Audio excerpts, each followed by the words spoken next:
Did you already try to learn a backflip and did some tries into the pool or on a mat? Let me explain to you why this is not the best option and how you can safely learn it. Before I start to tell you what you have to do in order to learn the backflip, please be very careful with that training. If you can't do the backflip yet and just try it, you can get severely injured. Don't do more than you're capable of and let yourself enough time with it. This won't be something you will learn in a few days.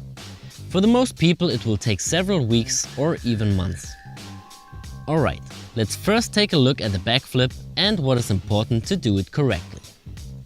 You have to jump up explosively, pull your arms up until the locking position, keep your pelvis backwards, tuck your knees, wait a bit, and straighten your whole body to finish with a controlled landing. Now that you've seen a correct backflip, let's take a look on some common mistakes. Not jumping high enough. Even though someone with a good technique is able to do a backflip almost without jumping, it will definitely help you in the beginning if you can jump high enough. And it's not only about jumping, but also about coordinating your arm swing to the jump to get the most height possible. Just doing it. A lot of people see videos of backflips and think they just have to jump up and rotate backwards. I'm sure you have seen some fail videos on the web. Please don't do it like that. Learn the technique first and move towards the backflip slowly, step by step. Jumping backwards. When you try the backflip by jumping into a pool, you already made a mistake. To get the most height you can get, you have to jump vertically.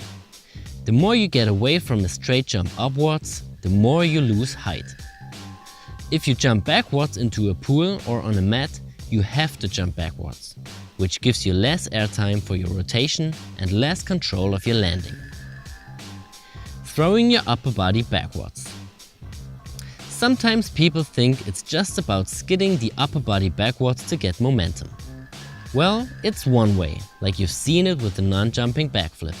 But you need the technique for it. If you stand and just spin your upper body backwards, you will most likely also jump backwards. Not tucking enough. You know how it works. The longer the lever, the slower the rotation gets. So if you tuck really tight and get as small as possible, you can increase your rotational speed, and with that you have more time for opening up and land. Now let's get to how to learn the backflip. Before you start doing the flip itself, you should prepare yourself for the important parts of the movement.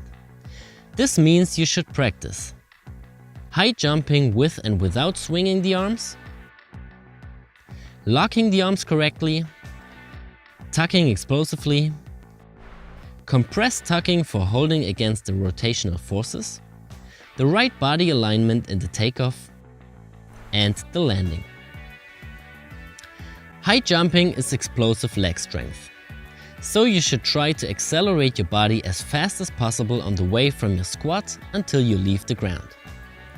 Practice explosive jumps or explosive squats with about 50% of your 1 RM. Never go to fatigue, try to stay as fresh as possible and let yourself enough time for resting. Explosive strength is a lot about coordinative aspects and a good concentration.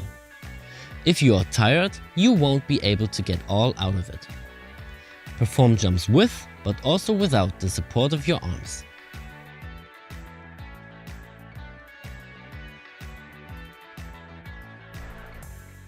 To practice the arm swing, you can go on your knees and try to lift off the ground just by swinging the arms and stop them subtly.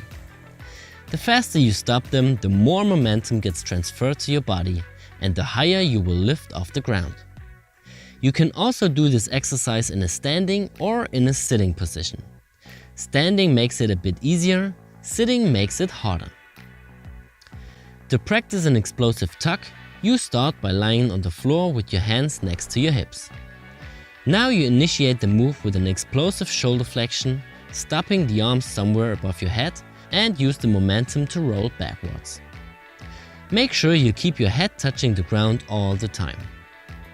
To reduce the stress on your neck, you can put your shoulders on a mat and put something behind your head where you can stop your rotation with your feet.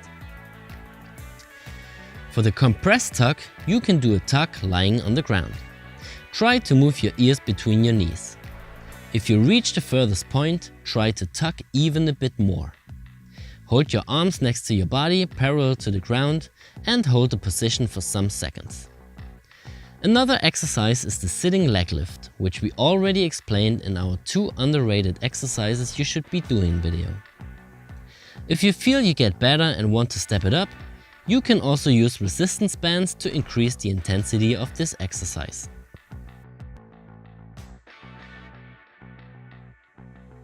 To practice the right body alignment when taking off, you could do high jumps with a posterior pelvic tilt.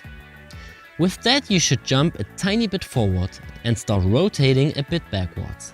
Use a mat to jump off from and land on to be able to roll backwards after your landing if necessary. It's also really important to avoid keeping your hips bent. Make sure that your shoulders are right above or even a tiny bit in front of your toes when you take off. With that, you will be able to avoid the backward motion. The last thing you can do to prepare should be the first thing you implement into your routine. Every time you jump, you also have to land somehow, and you will profit if you can already land when you start training to jump. To learn the landing for the backflip, you can practice landing as quiet as possible.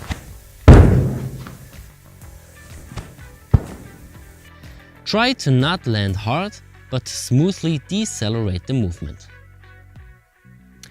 Tense your toes right before you land to feel when you have to start your landing movement. Then start to decelerate by applying the force through your feet, ankles, knees and hips. Try to leave a tiny bit to your endpoint when you stop your downward movement. Do these exercises for quite a while before you move on. If you are able to control these movements, you can start with the flip itself. Therefore, you will need 2 bodies to support you and a martial arts belt. If you want to step it up, you can use a harness that gymnasts use. But it makes no big difference, and in my opinion it makes it even harder because you can't support the rotation that good. Let me show you one way to tie a martial arts belt. This is only one option, and if you already know how to tie it so that it could not open, then keep doing it like that.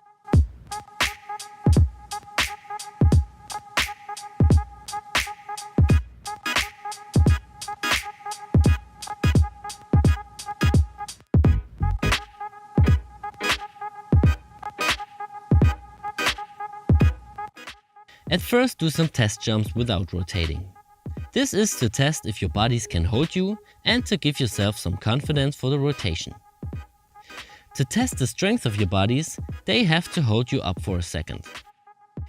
Now you can start doing the flip. Be sure that your bodies know when you do your first try.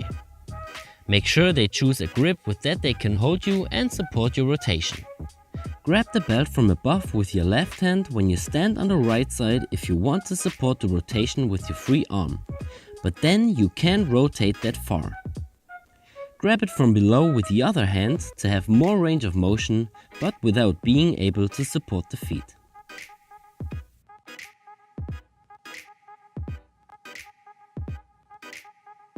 One or even both of them can also use their second hand to support your rotation even more by pushing your feet. Now, if you've done your first flip with your supporter, you need a lot of reps to get some feeling for the movement and to improve your coordination. Please take your time at this stage, because this is very important for your flip later. If you learn any mistakes in this stage, it's very hard to correct them later. So better do way too many attempts than one too little. Now, as the reps add up, you have to listen to your body and pay attention to how you feel while flipping.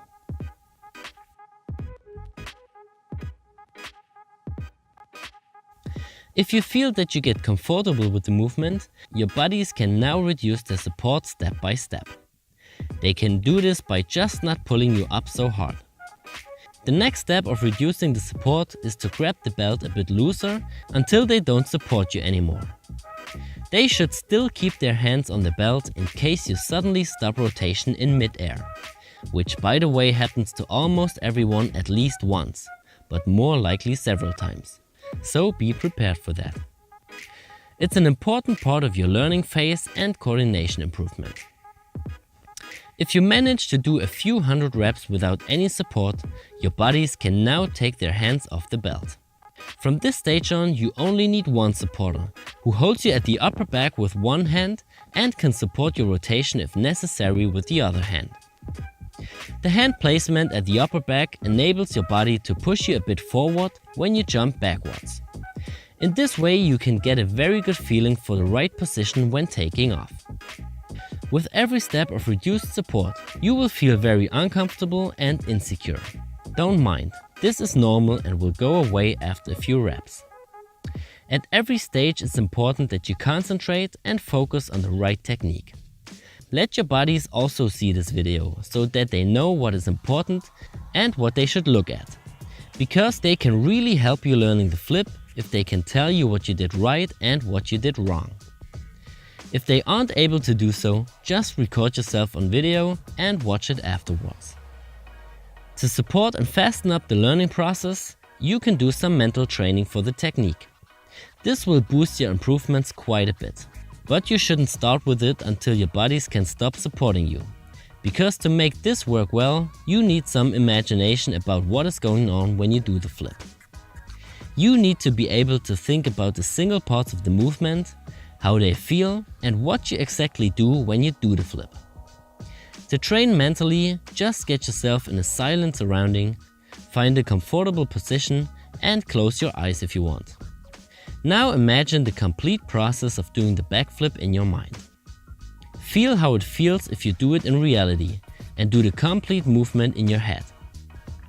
This works best if you do it in the evening, right before falling asleep. Sleeping helps your body to process the information and save it to your hard disk. If you get better with one supporter, it might be another challenge to let the supporter step back and do it all alone. But again, this gets better with every rep you do. What can you do if you do any technical mistakes? Just do one step back and practice it again. The earlier you find a mistake, the easier it is to correct it. The better your fitness is when you start training the backflip, the faster you will learn it. And you know how to build up a pretty nice fitness? Right, with our workout programs. Just visit our website and choose the program that fits to you. If you have any questions, let me know. And I request to send me an email when someone learns the backflip with this video. Thanks, Alex.